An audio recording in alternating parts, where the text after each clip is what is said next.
এদিকে কলকাতা পুলিশ বলছে, কলকাতার নিউ টাউন এলাকার একটি ফ্ল্যাট থেকে সংসদ সদস্য আনোয়ারুল আজিম আনারের মরদেহ উদ্ধার করা হয়েছে। এ ঘটনায় বাংলাদেশ থেকে ৩ জনকে গ্রেপ্তার করেছে ঢাকা মহানগর গোয়েন্দা পুলিশ ডিবি।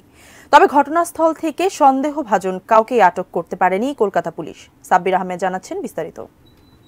কলকাতার নিউ টাউন এলাকার অভিজাত অ্যাপার্টমেন্ট সঞ্জীভা গার্ডেন। এই অ্যাপার্টমেন্টের একটি ফ্ল্যাট থেকেই নিখোঁজের প্রায় ১ সপ্তাহ পর ঝিনাইদহ ৪ আসনের ৩ বারের সরকার দলীয় সংসদ সদস্য আনোয়ারুল আজিম আনারের মৃতদেহ উদ্ধার করা হয়েছে। কলকাতা পুলিশের বরাতে ভারতীয় গণমাধ্যম নিশ্চিত করেছে এটি একটি হত্যাকাণ্ড।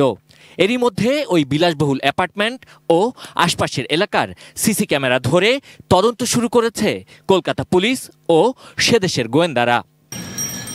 গত ১২ই মে চিকিৎসা ও বন্ধুর মেয়ের বিয়ে উপলক্ষে ভারতে যান এমপি আনার। ১৬ই মে সকাল ৭টা ৪৬ এমপি আনারের ফোন থেকে তার ব্যক্তিগত সহকারী আব্দুর রৌফের মোবাইলে সবশেষ কলটি আসে। সেটি ধরতে পারেননি রৌফ।